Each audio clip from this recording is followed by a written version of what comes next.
The smell of fresh earth fills my nose as I push the shovel deeper into the soil.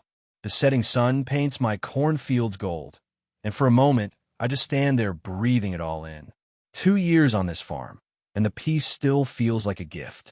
A gift I never thought I'd have after what I've seen, after what I've done. Mom, Mom. Emma's voice carries across the yard as she races toward me, pigtails bouncing, a paper clutched in her hand. My 6-year-old daughter, the light of my life, the reason I left everything behind. What is it, sweetie?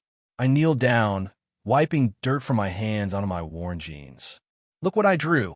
She proudly holds up a crayon picture of our little farmhouse, with 2 stick figures standing beside it. That's you and me, and that's our home. I pull her close, breathing in the sweet scent of her hair. It's beautiful, Em. Let's hang it on the fridge. We walk hand in hand toward our white farmhouse with its wraparound porch. Jake and I bought this place with every penny of my military pension after the accident, after I left Delta Force for good, before Jake's truck hit that tree 6 months later, leaving Emma with just me. The rumble of engines breaks the evening quiet, not the familiar putt-putt of Old Man Jenkins' tractor or Sheriff Wilson's pickup. These engines growl, aggressive and out of place. 3 motorcycles roar up my long dirt driveway, dust clouds billowing behind them. My body tenses automatically, old instincts kicking in before my mind can catch up. Emma, go inside and start her bath. I'll be right there. My voice is calm but firm. But Mom, now Emma. I never use that tone with her. She looks startled, then scurries to the house. The motorcycles stop in a V formation. 3 men, all leather and denim and hard eyes. The leader, tall with a scarred face, removes his helmet. Something about him seems familiar, though I can't place it. Not someone from town, that's for sure. Can I help you, gentlemen? I ask, keeping my shovel casually in hand, measuring the distance between us. The leader smiles, but doesn't reach his eyes. Sarah Mitchell? Jake Mitchell's widow. The way he says my name makes the hair on my neck stand up. That's right. What's this about? Name's Viper. He gestures to his companions. These are my associates. Your husband owed us money. A lot of money. I frown. That's not possible. Jake didn't have any debts, except our mortgage, which the insurance paid off. Viper steps closer, and I tighten my grip on the shovel. Gambling debts. He was in deep. $15,000 deep. Jake didn't gamble. My voice is steady, but my mind is racing. This is wrong. All wrong. Maybe you didn't know him as well as you thought. Viper pulls out a piece of paper. Got it all here. His signature and everything. The paper looks official, but I don't take it. Jake wasn't perfect, but he never kept secrets. Never gambled. And this man, something about him isn't right. I think you have a wrong Jake Mitchell, I say firmly. Viper's smile vanishes. No mistake, lady. Your husband owed us, which means now you owe us. With interest, call it $20,000. My eyes narrow. I don't have that kind of money. Nice little farm you got here. Viper looks around slowly, appraisingly. Must be worth something. And there it is. This isn't about money owed. It's about my land. You have until the end of the week. Viper puts his helmet back on. We'll be back. And trust me, you don't want us to come collecting the hard way. As they turn to leave, Viper calls over his shoulder. Cute kid, by the way. Be ashamed if anything happened to this perfect little life you've built. Cold fury washes through me. My hand twitches toward my hip where a sidearm used to sit. For the first time in 2 years, I miss its weight. The motorcycles roar away, leaving me in a cloud of dust and dread. From the porch door, Emma watches with wide eyes. Who are those men, Mommy? Are they friends? I force a smile. No, honey, they were just lost. I usher her inside, but not before scanning the tree line behind our property. Something about Viper nags at my memory. Something from another life. After tucking Emma into bed with extra stories, I pace the living room. The grandfather clock ticks loudly in the silence. These men aren't random troublemakers. The way they stood, the way they watched everything. These are trained men. And the leader, Viper. That scar. I stop pacing. The scar, running from ear to chin. I've seen it before in a briefing room years ago. But the name wasn't Viper then. It was something else. Something Russian. My hands shake as I pour myself a drink. I haven't touched alcohol since coming home, but tonight I need it. If I'm right, if this isn't about money or land at all, then Emma and I are in terrible danger. Because if Viper is who I think he is, he didn't find Sarah Mitchell the farmer by accident. He found Commander Sarah Mitchell of Delta Force Team 6, the woman who led the mission that gave him that scar. I drain my glass and make a decision. After checking all the doors and windows twice, I head to the bedroom closet. Kneeling on the hardwood floor, I pry up the loose board I installed when we first moved in. Inside the small space sits a metal box with a combination lock. The box feels heavy with more than just its contents. Inside is everything I left behind, my other life. My fingers tremble slightly as I dial the combination, Emma's birthday. Before I can open it, a soft voice from the doorway freezes me in place. Mommy? I had a bad dream. I quickly slide the box back and replace the floorboard. Coming, sweetie, as I hold Emma close that night, stroking her hair until she falls back asleep, I make a silent promise.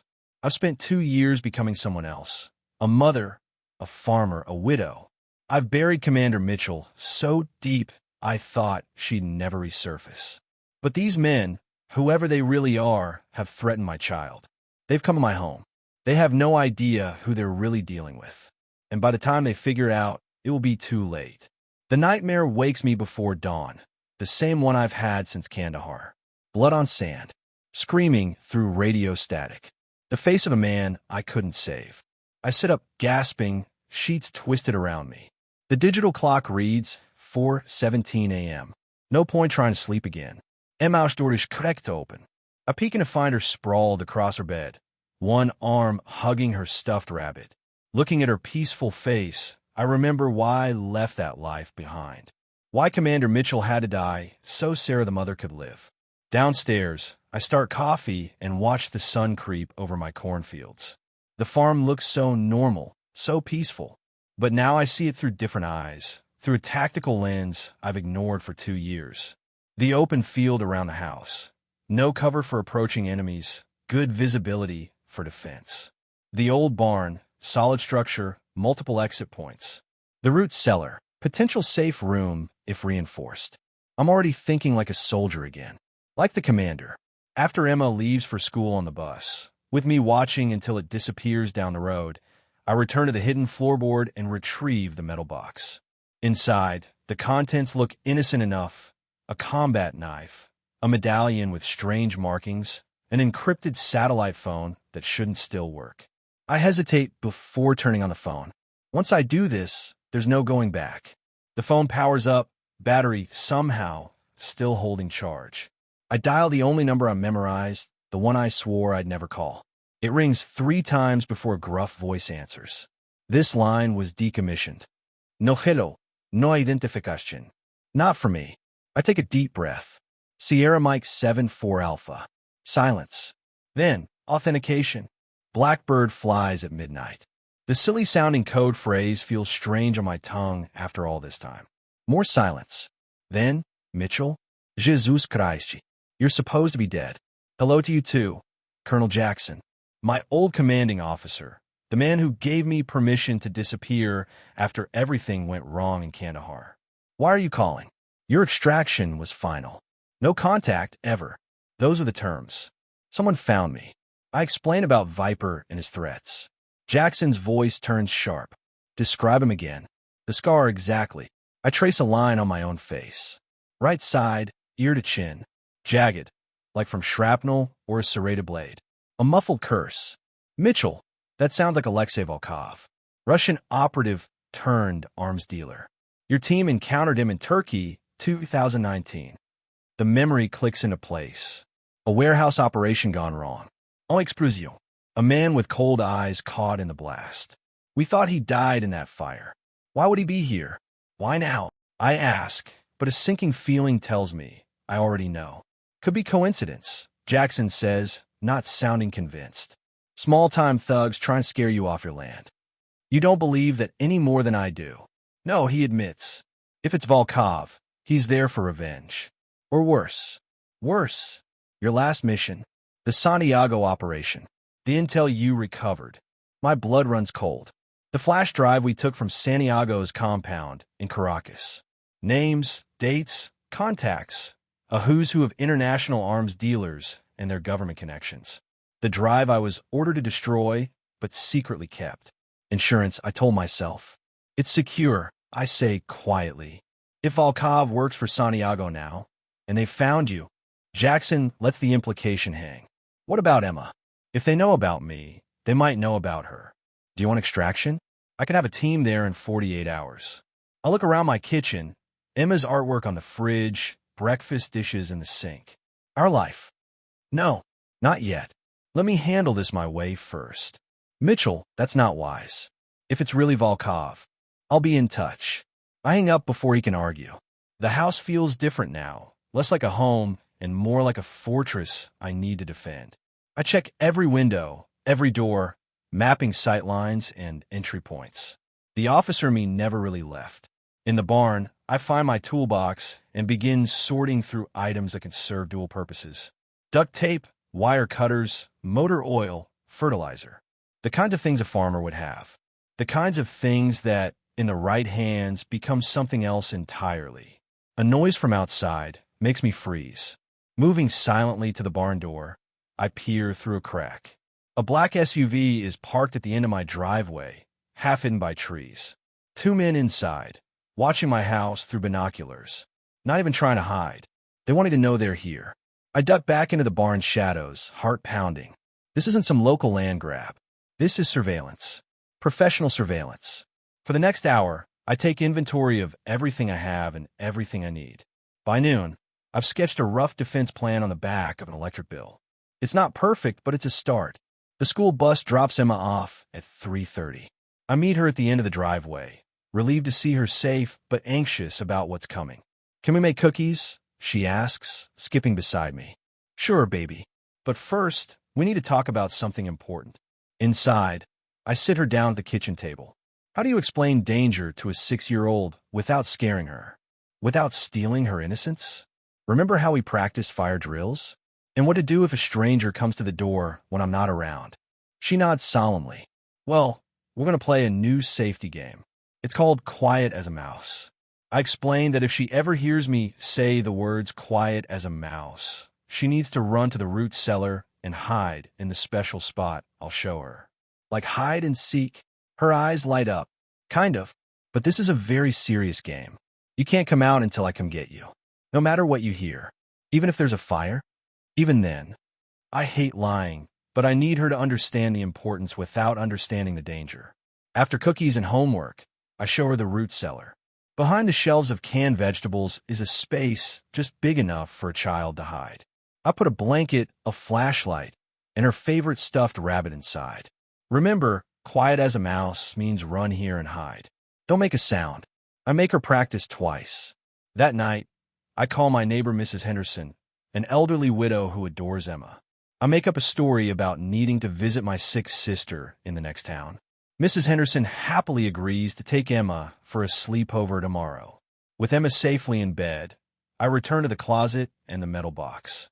Besides the phone and knife, there's one more item, a small USB drive taped to the inside lid. The Santiago files.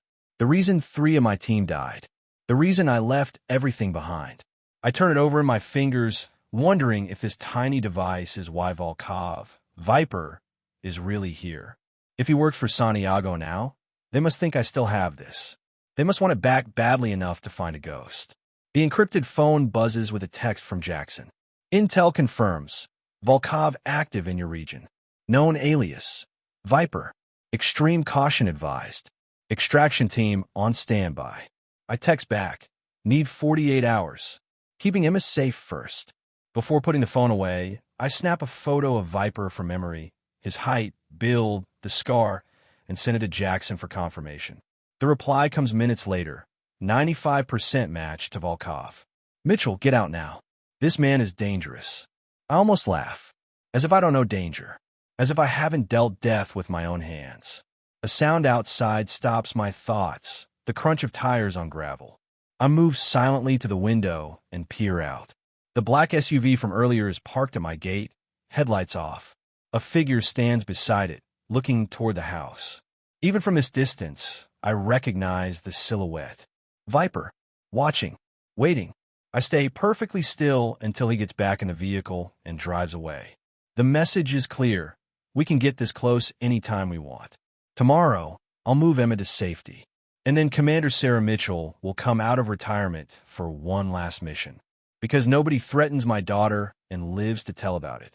I've never been so happy to see the sunrise. After a sleepless night, turning my peaceful farm into something else entirely, my hand shakes slightly as I pour my morning coffee. The memory of those men on my property keeps replaying in my head, especially Viper, with those cold eyes that seem to know too much. Emma bounces into the kitchen wearing her favorite blue dress, pigtails swinging. "Mom, can I have pancakes?" Her innocent smile doesn't match the map of traps I spent all night setting around our property.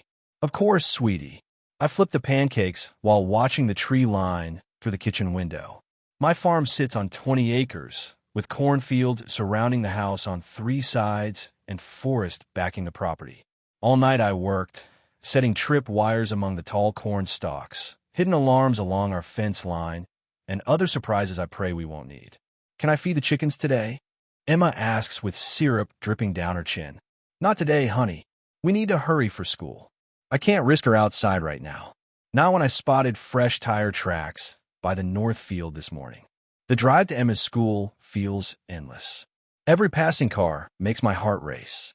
At a red light, I catch myself checking the mirrors for a tail, old habits creeping back. Emma chatters about her art project while I scan rooftops and alleyways. "Mom, why are you sad?" Emma asks suddenly, her small hand touching my arm. I force my face to relax. Just thinking about all the chores waiting for me, that's all. Is it because of those loud men who came yesterday? Her question makes my stomach drop. She'd seen them from her window before I could distract her. Don't worry about them. They were just lost. The lie tastes bitter in my mouth. In 6 years, I've never lied to Emma. Not about anything important. After dropping her off with an extra tight hug, I drive to Johnson's General Store on Main Street. The bell jingles as I enter, and old Mrs. Johnson waves from behind the counter. "Morning, Sarah. Early start today." "Lots to do," I say, grabbing a basket. I move through the aisles with purpose, collecting items that seem ordinary enough. Fertilizer, fuel for the tractor, cleaning supplies, batteries, wire. Mrs. Johnson raises an eyebrow at my purchases. Spring cleaning and planting all at once. Something like that. I pay cash, another old habit, and load everything into my truck. At the hardware store, I buy coils of wire, duct tape, and fishing line. The clerk, Mr. Peters, jokes about my sudden interest in fishing. I laugh and tell him I'm teaching Emma. Another lie. Driving home, I take 3 wrong turns and double back twice, making sure I'm not followed. But as I approach my long driveway, movement in the trees catches my eye. A flash of metal, sunlight reflecting off binoculars. They're watching my farm already. Instead of confronting them, I drive past my own entrance, heart hammering. I park at the Miller farm a mile down the road. Old Joe Miller doesn't mind. He's been sweet on me since Jake died. "Having car trouble?" he asks, coming out to his porch. "Just needed to borrow some tools," I say. "Mind if I cut through your back field to mine?" With my bag of supplies, I hike through the woods separating our properties. The weight of the bag isn't what makes my shoulders tense. It's knowing that with each step, I'm becoming someone I swore I'd left behind. Reaching my property line, I crawl on my stomach through tall grass, scanning for watchers. There, a man in a camo jacket sitting in a hunting blind, binoculars trained on my house. His motorcycle is hidden poorly behind some bushes. I circle wide around him, using the corn rows for cover. My jeans and boots are caked with mud, but I move silently, a skill I once used in mountains far from here. Back at the house, I empty my purchases on the kitchen table. To anyone else, they'd look innocent. But in my hands, these household items become something else. I mix fertilizer with other chemicals, creating compounds that can flash blind or disorient. I prepare trip wires and pressure plates disguised as ordinary ground. As evening approaches, I call Emma's teacher. "Mrs. Wilson, this is Sarah Mitchell. Emma's not feeling well tomorrow, so she'll be staying with my sister in Oak Ridge. Another lie, but necessary. Tomorrow, Emma will be safely hidden with retired Sergeant Gloria Hayes, the only person from my old life who knows where I settled. By midnight, my farm has been transformed. What looks like an ordinary scarecrow in the east field is actually a motion sensor. The broken tractor near the barn hides a cache of makeshift weapons. The friendly stepping stones leading to the front door will trigger an alarm if stepped on in the wrong order. I'm checking the basement safe room when headlights sweep across the front yard. I freeze, then move to the window.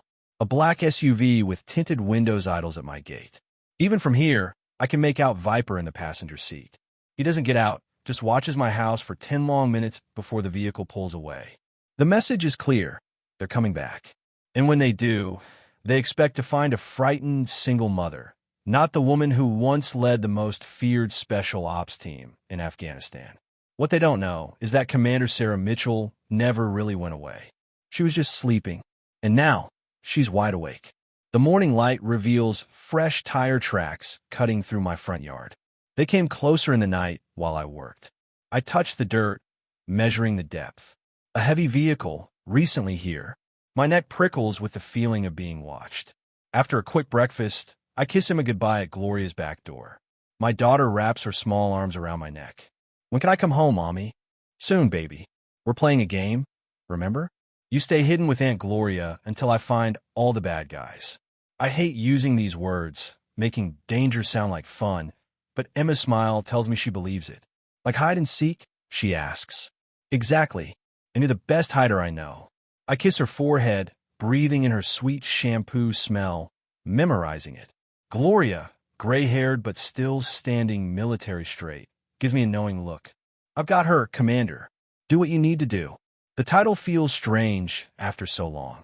I'm not that person anymore, Gloria. She looks at me like I'm lying to myself. Once Delta, always Delta. Back at the farm, I park my truck in plain sight. Let them think I'm home alone, vulnerable. Inside, I change into dark clothes and lace up my old combat boots found at the back of the closet. They still fit perfectly. The farm is quiet, too quiet. No vert singing, no squiddes chattering.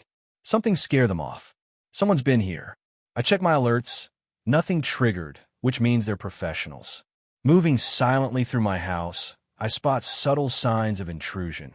A window latch slightly out of place, a floorboard that creaks differently.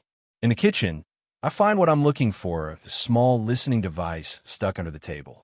Military grade, not something local thugs would have. I leave it in place, but whisper near it. Just a normal day on the farm. Nothing to worry about. In the barn, I prepare. From a hidden compartment in the tractor, I retrieve items I never thought I'd use again. Tactical knife, night vision monocular, garrote wire. Weapons that don't need ammunition. My satellite phone buzzes. Colonel Jackson's text is brief. Package located. Santiago confirmed involvement. Extraction team ready.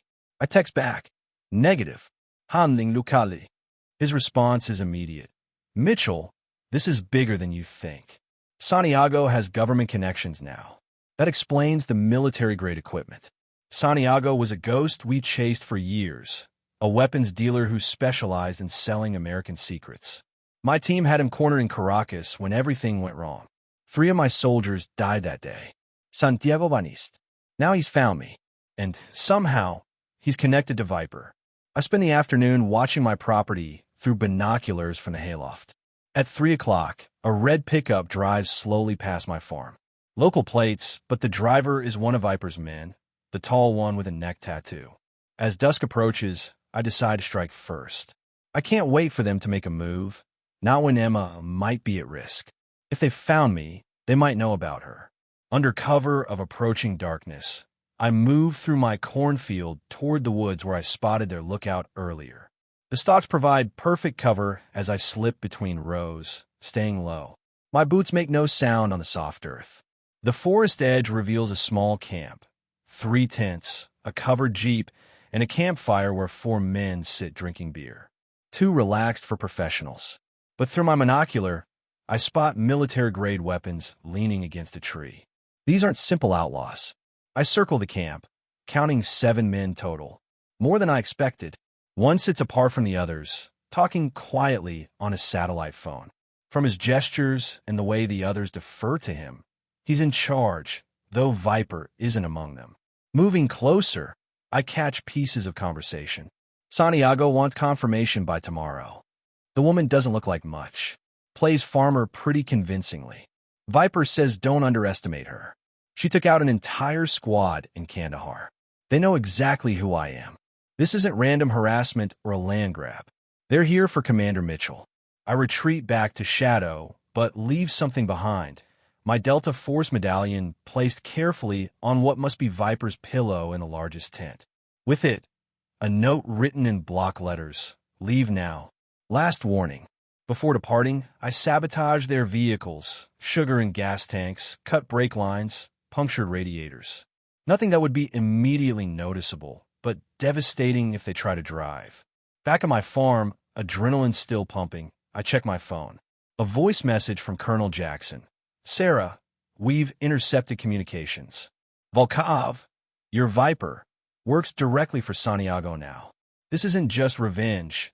It's about that flash drive you took from Caracas. They think you still have it. Extraction team can be there in 48 hours. Don't engage alone. I delete the message. The flash drive containing Santiago's client list, the one I was ordered to destroy but secretly kept as insurance, is hidden where no one will find it. And I don't plan to wait 48 hours. This ends tonight. As darkness falls completely, I check my defenses one last time. The first floor windows are rigged with alarm tripwires. The back door has a surprise for anyone who kicks it in. The cellar is stocked with water, food, and medical supplies, a last resort if things go wrong. Just as I finish, my perimeter alarm buzzes silently against my wrist. Someone's approaching from a north field. I move to the window and peer through my scope. 3 vehicles, lights off, moving slowly toward my farm. At least 10 men that I can count. More than I prepared for. As they park and begin to fan out across my property, I recognize Viper stepping out of the lead vehicle. He looks up directly in my window and smiles, holding up my medallion in the moonlight. He didn't run. He brought reinforcements. A voice crackles over a megaphone. Commander Mitchell, we know you're in there. Come out and we can discuss terms. Or we can come in and discuss them with what's left of you. They've made their move. Now it's my turn. My hands shake as I drive down the empty highway. I check the mirror every 10 seconds. No one follows me, but my neck tingles like someone's watching. Jamie is safe with Mrs. Peterson, my neighbor who makes the best apple pies in the county. I made sure our house was locked up tight before I left. The meeting spot is an old gas station where weeds grow through broken concrete. Rusty pumps stand like forgotten soldiers. No other cars in sight. My watch says I'm 5 minutes early, but someone's already here. A tall man steps out from behind the building. His gray hair is cut short, military style. The same haircut he had 5 years ago when he was my boss. Lieutenant Collins, General Martinez, says, or should I say Farmer Collins now? I stay by my truck, one hand near the knife hidden to my waist. Just Sarah is fine. He smiles, but his eyes remain serious. Still cautious. Good. You'll need that. Wind blows dust across the empty parking lot. A plastic bag tumbles between us like a tumbleweed in an old Western movie. Why am I here? I ask, after 5 years of silence. Martinez looks around before speaking. You've been compromised. All of you. My blood turns cold. What are you talking about? He pulls a folder from his jacket and hands it to me. Inside is a photo that makes my stomach drop. Thomas Reed, the man whose death made me quit. The face that haunts my nightmares. Reed wasn't who he thought, Martinez says. He was a terrorist money man. I had solid intel. He was CIA deep cover. The ground seems to shift under my boots. That's not possible. I verified the intelligence myself. Someone wanted him dead and used our team to do it.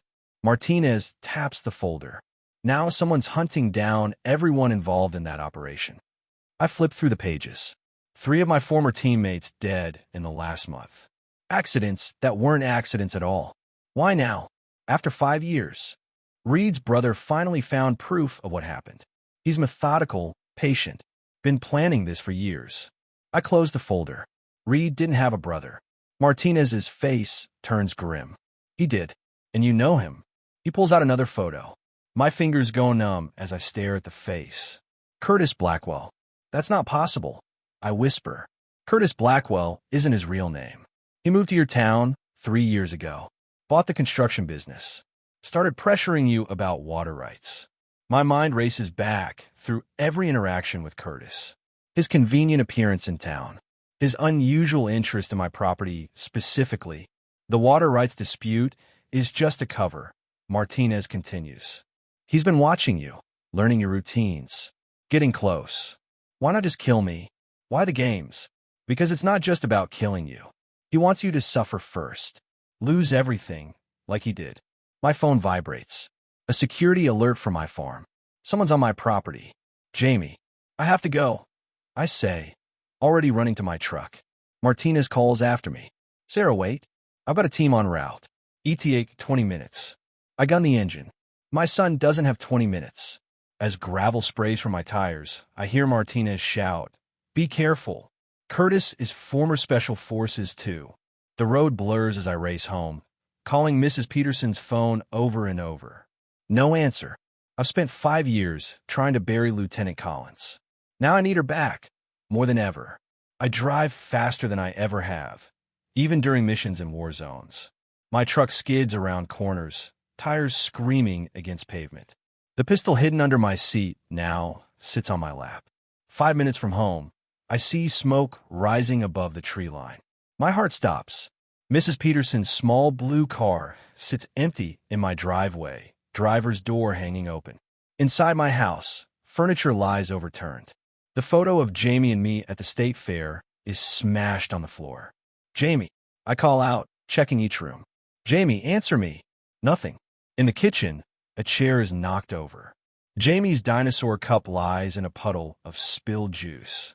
Signs of struggle, but no blood. I breathe slightly easier. A floorboard creaks behind me. I drop into a crouch, gun ready. Looking for your boy? Curtis steps into view. Without his friendly neighbor act, his eyes look cold as winter frost. He holds no weapon, but his stance tells me he doesn't need one. Where is he? My voice comes out deadly calm. The voice of Lieutenant Collins, not Farmer Sarah. Safe for now. Curtis leans against the doorframe. I wanted you to understand why this is happening. He's 8 years old. He has nothing to do with this. My brother had a son, too. He was 7 when his father never came home. Curtis's face twists with grief and rage. Thomas wasn't a terrorist. He was working for our country. The gun feels heavy in my hand. I was following orders. The perfect soldier, Curtis spits. Never questioning, never doubting. As he talks, my eyes scan the room, measuring distances, planning moves.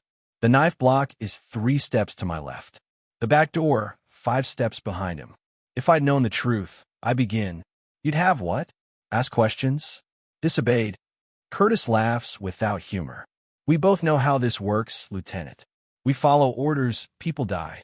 Through the kitchen window, I see dust on the horizon. Martinez's team, still minutes away. Where's my son? I demand again. With Vince, heading somewhere you'll never find him. Curtis takes a step forward. A son for a brother. Seems fair. In one fluid motion, I flip the light switch. The kitchen plunges into darkness. Darkness I trained in for years. Curtis fires a gun I didn't see him draw. The bullet shatters the cabinet beside my head as I drop to the floor. I haven't moved like this in 5 years, but my body remembers. Sliding across the kitchen tile, rising behind him as he tries to track my movement. You forget, I whisper, pressing my knife to his kidney. I was the best. He reacts instantly, spinning to knock the knife away. We crash through the screen door onto the porch, exchanging strikes that would kill normal people. Curtis is good, military good, but I was Delta Force. The difference is small, but crucial. Tell me where Jamie is, I demand, blocking his punch and landing one of my own. Blood trickles from his mouth. With Vince crossing state lines by now, you'll never catch them. Vehicles roar up my driveway. Martinez's team arriving. Curtis sees them too and fights with new desperation. I trap his arm in a hold I perfected in Fallujah. Call Vince. Now. Curtis laughs through bloody teeth. Too late. Vince has instructions if he doesn't hear from me hourly. Martinez rushes toward us, followed by men in tactical gear. We intercepted communications, he shouts. Vince is taking your son to the old hunting cabin by Lake Morrison. Curtis's face changes for just a second, surprise, then anger. It's enough to confirm Martinez is right. Keep him secured. I tell Martinez, already running to my truck. I'm going after my son. Collins, wait for backup. But I'm already gone. The farmer and the soldier, now one person with a single purpose. Rain begins to fall, turning dirt roads to mud as I race toward the mountains. The hunting cabin sits in a remote area, surrounded by thick woods, perfect for hiding, terrible for a rescue. Unless you're me. I grip the steering wheel tighter. 5 years ago, I buried Lieutenant Collins to become a mother. Now I need both women, the soldier and the mother, to save my son. The rain falls harder as lightning cracks the sky. Through the storm, I see the mountain road ahead, a twisting snake of mud and danger. I press the gas pedal to the floor. Glass shatters as Curtis throws me through the kitchen window. I roll across the wet grass, my farmer's muscles tensing as I spring back to my feet. My son is out there somewhere. Nothing else matters. 5 years away from training, and you're still quick, Curtis says, jumping down from the porch. Lightning flashes across the sky, showing his cold smile. But are you still deadly? He lunges with a knife that gleams in the moonlight. I dodge, feeling the blade slice air near my cheek. The rain makes the ground slippery beneath our feet as we dance a deadly game around my farmyard. Where's Jamie? I demand, blocking his next strike with a move I learned in my first year of training. Safe. For now. Curtis circles me like a wolf. But every minute that passes, he gets further away. I hear vehicles in the distance. Help coming or more enemies. I can't wait to find out. Jamie needs me now. Curtis rushes forward again. This time I don't dodge. I step into his attack, catching his wrist and twisting hard. The knife drops as he yells in pain. But he's trained too. His leg sweeps mine, and suddenly we're both on the muddy ground. You know what it's like to lose family, he grunts, fighting to pin me down. My brother wasn't the monster your superiors said he was. I was following orders, I say, straining against his weight. If I'd known. You didn't ask questions, he shouts, rain streaming down his face like tears. You just pulled the trigger. The guilt hits harder than his fists. What if he's right? What if Thomas Reed was innocent? But Jamie is innocent too. With a move I perfected in dark places far from here, I slam my head upward, catching Curtis under the chin. His grip loosens just enough. I twist free and scramble toward the barn, where I keep a hidden gun. Curtis recovers quickly, tackling me before I reach the door. We crash through rotting wood into the barn's dusty interior. The smell of hay and gasoline fills my nose as we roll across the floor. Mom always said I was the smarter brother. Curtis pants, climbing to his feet. Thomas was the good one, the hero. I was just the troublemaker. I back up slowly, feeling behind me for anything I can use as a weapon. My fingers close around a pitchfork handle. Then prove her wrong, I say. Tell me where my son is before this gets worse. Curtis smiles, pulling out a second knife from his boot. It's already worse. This will be crossing the state line with your boy in 30 minutes. After that, you'll never see him again. Headlights sweep across the barn walls as vehicles pull into my driveway. Through the broken door, I see black SUVs and men in tactical gear. Martinez's team has arrived. Curtis sees them too. His eyes narrow. Looks like your old friends came to help. Too bad they're too late. He rushes me with a knife. Instead of backing away, I step forward, swinging the pitchfork not at him, but at the lantern hanging above. It crashes down, spilling oil that catches fire instantly. The flames spread across the hay-strewn floor, creating a wall between us and the door. What are you doing? Curtis shouts over the growing roar of the fire. Creating a distraction, I say, dropping the pitchfork and pulling a small tracking device from my pocket, the same one his men planted on my property earlier. While we've been fighting, this has been sending signals to my phone, telling me exactly where Vince took my son. Curtis's face changes as he realizes he's given me enough time. You can't get past my brother. He was special forces too.